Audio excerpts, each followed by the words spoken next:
Em Game of Thrones e nos livros As Crônicas de Gelo e Fogo, George Martin aborda questões filosóficas sobre Estado, natureza humana, guerras e poder. O poder é uma coisa curiosa, milord. Se a guerra fosse aritmética, os matemáticos governariam o mundo. Mas surge naturalmente a dúvida: por que devemos confiar em Giorgio Martino nessas questões complexas que preocupam a humanidade há séculos? Parece só uma fantasia com dragões e magia. Como o mundo de Martin difere fundamentalmente do Senhor dos Anéis de Tolkien? Vale a pena levar a sério esse tipo de literatura? Quem nós somos, na sua opinião, Lannister? Um exército de bobos de preto? Vocês são poucos para um exército. Só vejo Yoran como bobo aqui. No entanto, na verdade, com o Jogo dos Tronos, as coisas não são tão simples assim. E realmente devemos, no mínimo, prestar atenção à moral que está presente nesta obra. E há um argumento bastante significativo a favor disso. Grande parte do que está nos livros e nas telas se baseia tanto na experiência pessoal de Martin quanto em eventos históricos reais. E esses eventos e detalhes tirados da história são muito mais numerosos do que você imagina. Até mesmo elementos aparentemente fantásticos, como o fogo selvagem, o aço valeriano e a muralha da patrulha, têm seus protótipos na história.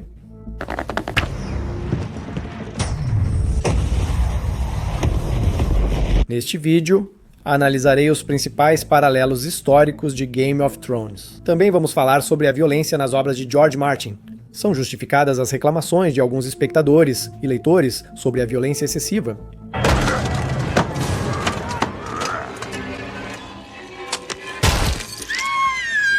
No final, você verá essa obra de outra forma, entendendo seu segredo e por que não é um romance de fantasia comum.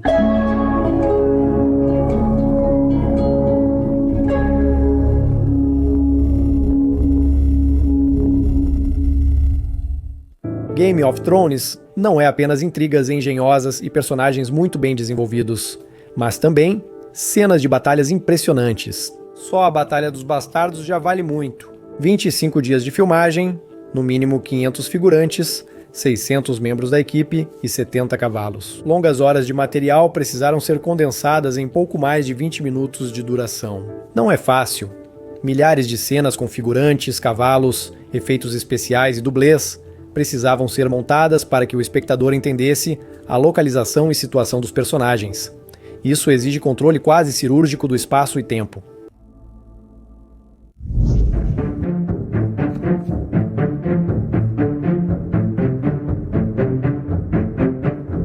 Quando, em uma das entrevistas com George Martin, lhe perguntaram se não havia violência e sangue demais em suas obras, ele respondeu: "Por mais que eu invente, na história existem coisas tão horríveis quanto, se não piores. E pelos fatos históricos que vou apresentar a seguir, você vai entender que isso é a mais pura verdade." Todos nós conhecemos George Martin como escritor, mas nem todo mundo sabe que, além de ter se formado em jornalismo, ele também tinha um grande interesse por história. Veja o que ele mesmo disse sobre isso em uma entrevista. "Eu sempre adorei história. Na faculdade, minha especialização principal foi jornalismo, mas a minha segunda especialização foi história. E mesmo antes da faculdade, eu lia muito sobre eventos históricos populares e romances históricos. Eu mesmo cheguei a pensar em escrever prosa histórica sobre meus períodos favoritos." É curioso que, embora alguns acusem Martin de exagerar na violência, suas obras não são tão sangrentas, nem se comparadas com eventos históricos reais, nem em relação a outras obras literárias. Uma vez surgiu na internet uma suposta carta aberta de George Martin, onde ele responde agressivamente às críticas dos fãs sobre o excesso de violência. Não vou ler a carta inteira para vocês, mas vou destacar algumas citações especialmente marcantes. Permitam-me fazer a próxima pergunta. Quem aqui já ouviu falar de William, o maldito Shakespeare? Caso esse nome não signifique nada para vocês, seus analfabetos de merda, lembro. Ele é o escritor mais famoso e respeitado da história. E, ao mesmo tempo, é o cara que, sem nem piscar, mata seus personagens de maneiras absurdamente cruéis o tempo todo. O sujeito teve a cabeça esmagada. Essas lamúrias não arrancariam nem um sorriso condescendente do sádico sanguinário Shakespeare. E, sejamos francos, é muito raro uma morte escrita por mim realmente chocar alguém. Na maioria das vezes, A morte resulta das atitudes idiotas dos personagens, cegos por orgulho, honra e ego. Logo ficou claro que a carta era falsa e que George Martin não a escreveu, mas na verdade, a maioria do que está escrito lá é pura verdade. Vou deixar o link da tradução completa desta carta no meu canal do Telegram, abaixo do vídeo. Depois é só acessar o link e ler o texto completo. Quero acrescentar mais um exemplo marcante que seria bom ter incluído nessa carta. Os irmãos Grimm, que escreviam literatura infantil. Por exemplo, em Cinderela, uma das irmãs corta o próprio dedo do pé para calçar o sapatinho. A outra faz isso com o calcanhar. Em Branca de Neve, como punição, a bruxa dança até a morte em sapatos de ferro em brasa. João e Maria. A bruxa que atrai as crianças com uma casa de doces pretende engordá-las e depois assá-las e comê-las. No final, as crianças a empurram para dentro do forno e a queimam viva. No arsenal dos irmãos Grimm, há também, por exemplo, o conto A Moça Sem Mãos, sobre uma garota com as mãos decepadas. Os irmãos Grimm provavelmente são os recordistas em violência nos contos de fadas, e depois disso, acho que definitivamente não se deve criticar George Martin por excesso de crueldade na literatura. Mas vamos passar da literatura para a história. Como eu já disse, a história às vezes é muito mais cruel do que as invenções de George Martin. Além disso, alguns eventos em Game of Thrones têm claros protótipos históricos, o que foi confirmado várias vezes pelo próprio autor.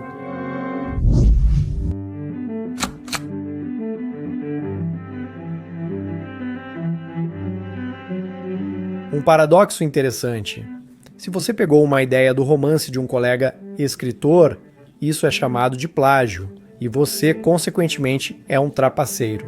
Mas se você fez a mesma coisa com um livro de história, então isso já é reconstrução, e você não é nenhum ladrão, e talvez até mesmo um gênio. George Martin, ao que parece, sabia disso como ninguém. Esse olhar para a história resultou no episódio mais bem avaliado de Guerra dos Tronos, com nota 9,9 em uma escala de 10 pontos. Se você não sabe que episódio é esse, logo vai entender pelo contexto.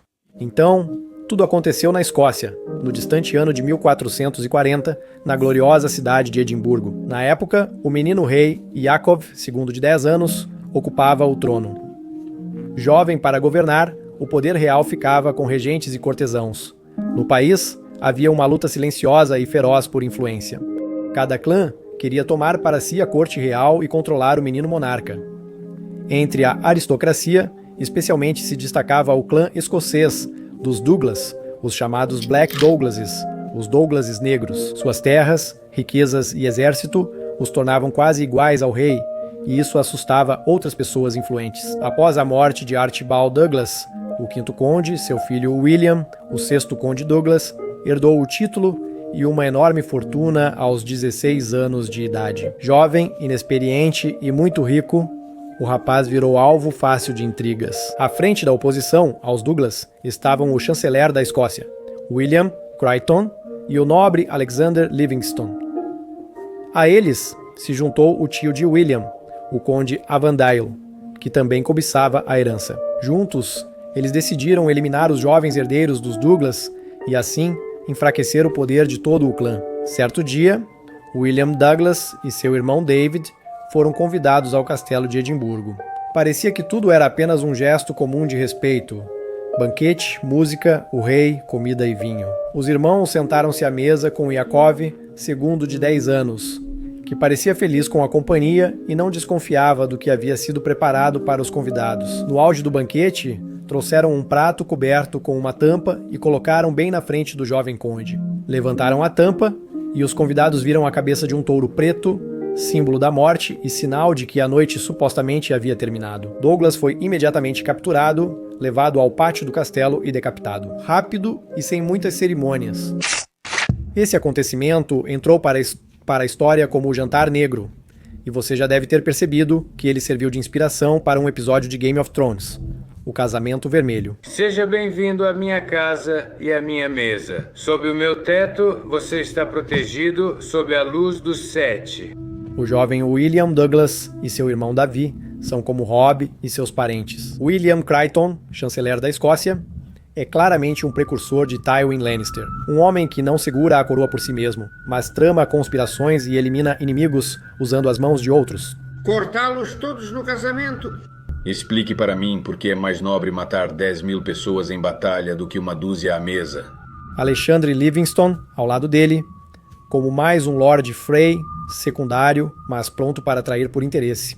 Que o vinho corra como um rio vermelho, que a música toque mais alto, vamos deixar para trás todos os nossos problemas. E claro, a cabeça do touro negro, símbolo do banquete negro em Game of Thrones, virou a de um lobo gigante. Rei do Norte, Rei do Norte, Rei do Norte. Assim, a Escócia do século XV e Westeros se encontraram em um ponto: traição à mesa do banquete, sangue nas toalhas e a violação da sagrada lei da hospitalidade.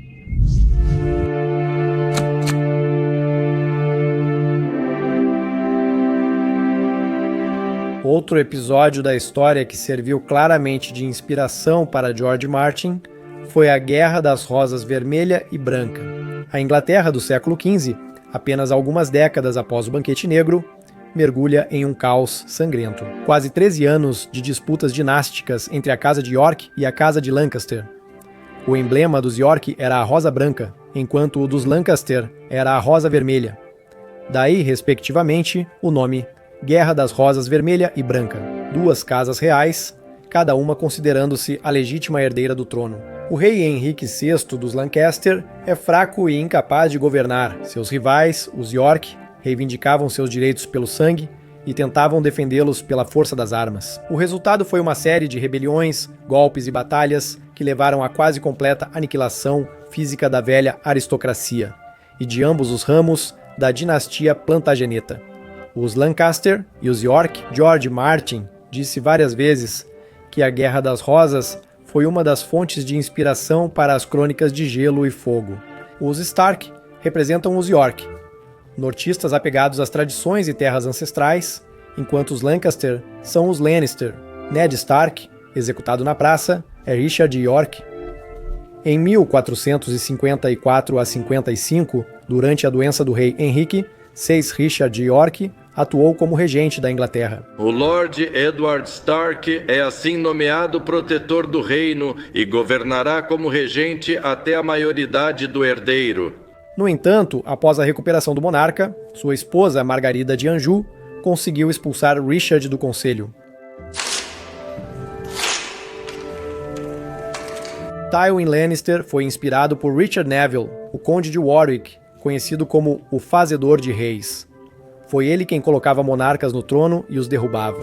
Enquanto falávamos sobre figuras históricas. Mas e quanto aos elementos mágicos, que parecem pura invenção, como a muralha da Patrulha da Noite, o aço valeriano e o fogo vivo? Na verdade, todos têm protótipos históricos. Vamos começar pela muralha.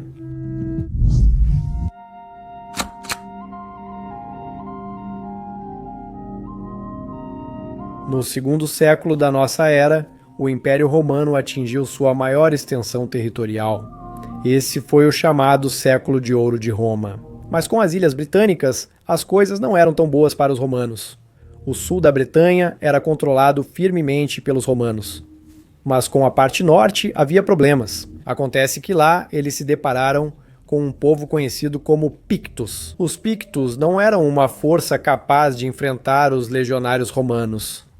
Eram tribos selvagens e dispersas, sem poder centralizado. Não sabia como conquistá-los. Apesar das tentativas do Império Romano de controlar totalmente, os Pictos não reconheciam as leis romanas e atacavam com frequência. E então, o imperador romano Adriano decide que, bem, basta dessa bagunça. Se não podemos conquistá-los, vamos ao menos nos separar.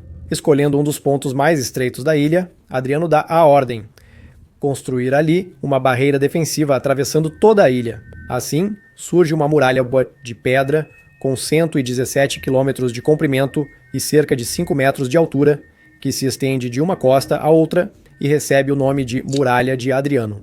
Aliás, ela foi construída em cerca de 6 anos, e então, cerca de 1.800 anos depois, em 1981, o que restou dessa construção foi visitado pelo escritor americano de ficção científica George Martin. Apesar de restarem apenas ruínas da imponente muralha, a construção impressionou o escritor. Martin pensou: e se, em vez dos escoceses, fossem os caminhantes brancos? E se a muralha tivesse 200 metros, não 10?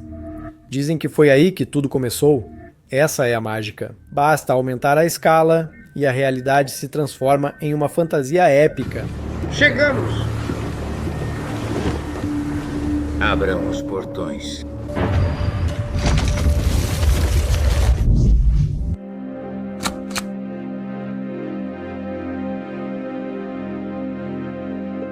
Outro empréstimo óbvio da história real foi o aço valeriano. Aço valeriano. Em Game of Thrones, esse metal raro foi usado para forjar espadas lendárias, como a de Ned Stark e a Garra Longa. Impressionante. Acabaram de forjar? Sim. Ele corta armaduras como se fosse papel, brilha com padrões hipnotizantes na lâmina e Tado, o mais importante, guarda um segredo porque o método de fabricação foi perdido. Espadas de aço valeriano não são fabricadas desde a perdição de Valíria. Existem apenas ferreiros que são capazes de fundir uma espada em outra. 3 ferreiros vivos sabem como trabalhar o aço valeriano. O melhor deles vivia em Valantes. Eu mesmo o convidei para Porto Real. Mas toda essa magia não nasceu em Westeros, e sim no mundo real, com os ferreiros do Oriente Médio. A inspiração de Martin veio do aço de Damasco. Quando cavaleiros europeus a encontraram nas cruzadas, foi um grande choque cultural para eles. As próprias espadas deles naquela época não eram de qualidade muito alta. O ferro era macio e as lâminas entortavam com golpes fortes, às vezes até lascavam.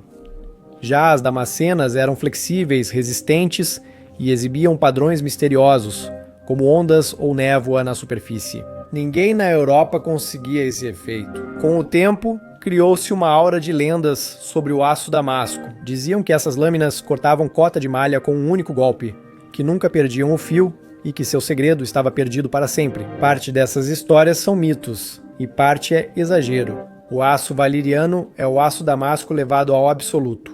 Enquanto ferreiros árabes usavam técnicas avançadas de liga e forjamento, metalúrgicos da antiga Valíria utilizavam fogo de dragão, feitiços e magia de sangue.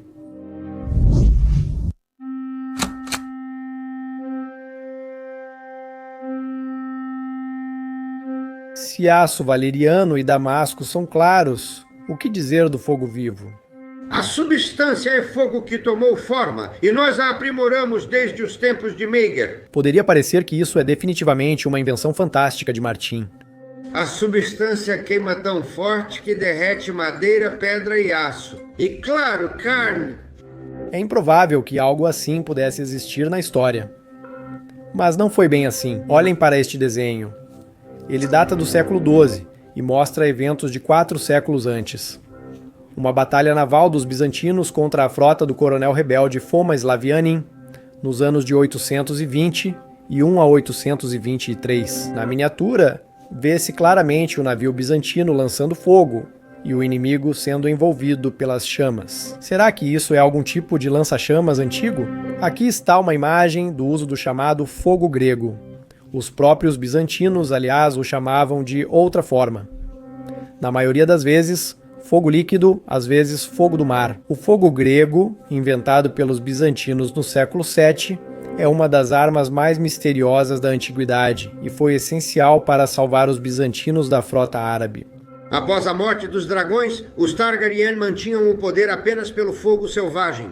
A mistura era bombeada para dispositivos especiais de bronze, chamados sifões, e lançada diretamente no mar.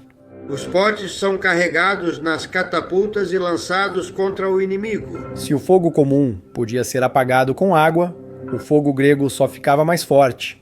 Um ditado naval diz: não urine no fogo grego ou seu pau vai queimar. Bem, eu nunca fiz esse experimento, mas parece bem verdade. É uma espécie de napalm medieval que se comporta de maneira semelhante. Se voltarmos para Game of Thrones, na famosa Batalha da Água Negra, Tyrion queima a frota de Stannis usando fogo vivo.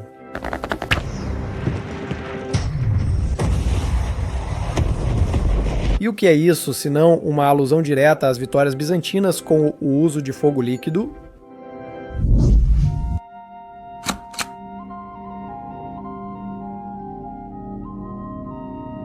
Fora de Westeros, nas vastas extensões de Essos em As Crônicas de Gelo e Fogo, dominam os Dothraki, um povo de nômades selvagens. Ele, claro, é um selvagem, mas é um dos melhores assassinos do mundo. A cultura e o modo de vida deles são uma referência óbvia aos povos das estepes da Eurásia e até mesmo das grandes planícies da América. George Martin confirma que os Dothraki foram concebidos como uma mistura de vários povos e culturas. Mongóis e hunos, hordas de cavaleiros que aterrorizavam a Europa, além de alanos, nômades sármatas, Sioux e Cheyennes, tribos indígenas das pradarias da América do Norte. Cavaleiros semelhantes, armados com arco e sabre, são a base da tática militar dos Dothraki. Os mongóis sob Genghis Khan ficaram famosos justamente por esses arqueiros montados móveis, que conquistaram metade do mundo. Há muito em comum entre os Dothraki e os nômades históricos. O chefe do clã Dothraki é chamado de Khal, que é praticamente idêntico ao título de Khan entre os mongóis. Como as hordas mongóis e turcas, os Dothraki não constroem cidades, mas vagam com tendas e manadas, vivendo do saque dos povos sedentários. Sua formação de combate é uma avalanche de cavalaria leve, que dispara flechas a cavalo e destrói a infantaria disciplinada. Esses bastardos vão atropelar a gente! Isso mostra como os exércitos dos cavaleiros europeus eram vencidos pelos ataques rápidos dos mongóis e hunos.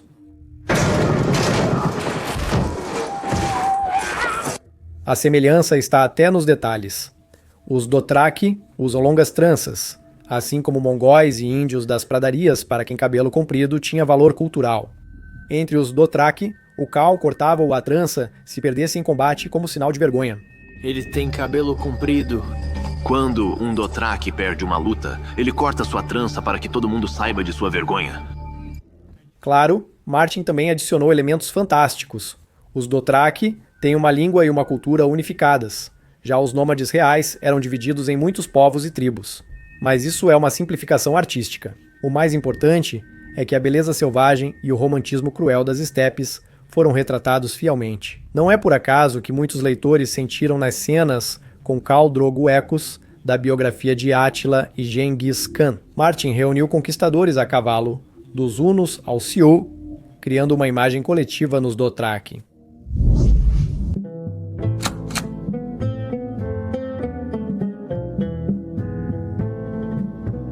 O estado de Dorne, no sul de Westeros, é visivelmente diferente das outras terras. Clima quente e seco, desertos e oásis, cultura e costumes distintos, como direitos iguais de herança para as mulheres e até mesmo a aparência dos habitantes. Os dorneses de pele morena e cabelos escuros contrastam com os nortenhos de pele clara. O estilo de vida dos nobres da minha região difere dos costumes de Dorne. Cada um tem suas próprias tradições. Em uma das entrevistas, George Martin observou que Dorne foi inspirado por várias regiões ao mesmo tempo, desde os Principados Galeses até a Espanha, do período Mouro e o Oriente Médio. Os oásis e jardins aquáticos em Lança Solar evocam associações com a arquitetura mourisca. Basta lembrar dos jardins da Alhambra, em Granada.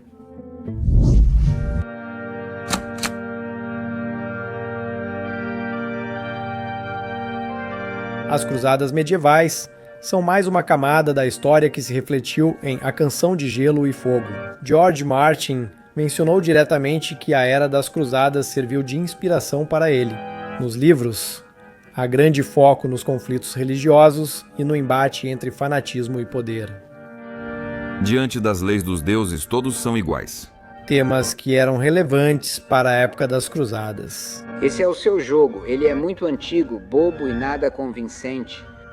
As Cruzadas e a trama de Stannis com Melisandre e o culto a Erglor refletem a mesma ideia, quando a fé faz da guerra uma missão sagrada. Senhor da luz, nós te oferecemos o presente desses falsos deuses. Ilumina-nos com tua luz. Na Idade Média, milhares iam à Terra Santa ao som dos gritos. Deus o exige. Para Melissandra é igual, tudo pelo Senhor da Luz. Assim como cruzados queimavam hereges acreditando purificar o mundo, Melissandra também queima vítimas e diz que o fogo é o único caminho para a salvação. E se as cruzadas mostraram como o fanatismo religioso pode ofuscar o lado humano, em Martin vemos o mesmo processo. Um rei que não luta pelo trono, mas sim pela fé, e perde toda a sua humanidade no caminho. Oferecemos esta criança a ti, Por favor. para que você a purifique com sua chama, e essa luz nos mostre o caminho.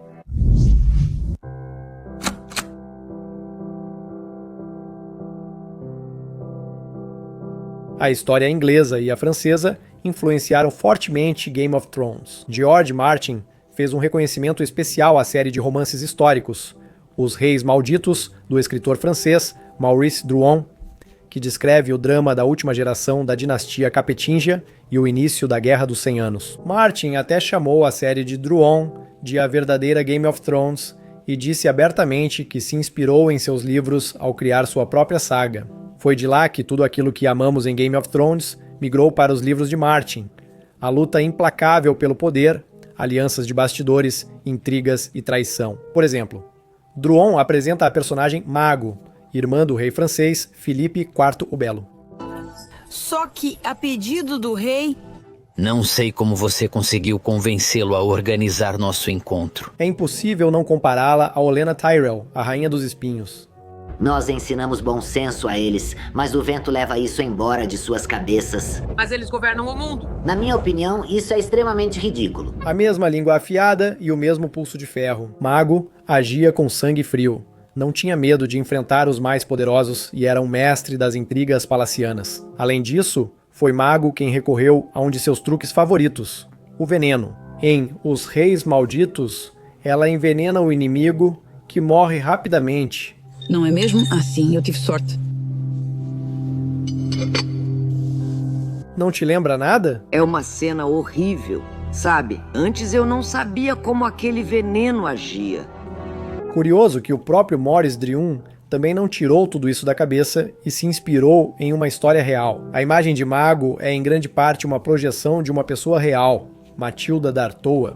A condessa francesa, a primeira mulher a se tornar par da França em 1309, era uma intrigante de tal escala que até os nobres mais poderosos tinham medo dela. E o final dela também lembra o desfecho de Olenna Tyrell. Em 1328, Filipe VI subiu ao trono francês, aliado do inimigo dela, Roberto III d'Artois. Matilda foi a Paris para defender sua posição, mas poucos dias depois morreu repentinamente. Diziam que ela foi envenenada.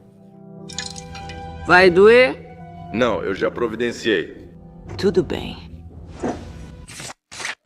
Resumindo, George Martin criou um mundo rico, plausível e detalhado, conseguindo infundir nele o espírito da verdadeira Idade Média. Desde os banquetes sangrentos na Escócia até a coragem e traição dos cavaleiros da Europa, tudo isso se refletiu em Game of Thrones. O autor nunca escondeu isso. Ele disse em entrevista que a história é uma mina de ouro para fãs de fantasia. É por isso que os acontecimentos da epopeia nos envolvem tanto. Neles, sentimos a verdade e a profundidade sugeridas pela própria vida. George Martin se inspirou em épocas históricas e crônicas, como mostram suas entrevistas e cartas aos fãs. Ao mesmo tempo, ele misturava habilmente diferentes protótipos, acrescentava uma dose de ficção e construía os acentos dramáticos. Uma das grandes diferenças no mundo de George Martin, por exemplo, em relação ao Tolkien, é que este criava uma mitologia baseada em epopeias, como se reunisse para a Inglaterra sua própria saga. Já Martin tomou como base a própria história, sangrenta, cruel, mas por isso mesmo incrivelmente convincente. Tolkien criou um conto de fadas, enquanto Martin escreveu quase um romance histórico. Ambos os mundos são diferentes, mas igualmente influentes. No entanto, se você gostaria de ver análises de O Senhor dos Anéis e um mergulho no mundo de Tolkien neste canal, você pode influenciar isso. Escreva sobre isso nos comentários. E claro, não se esqueça de apoiar o vídeo da maneira que for mais conveniente para você. Isso ajuda a continuar o trabalho e lançar novos vídeos.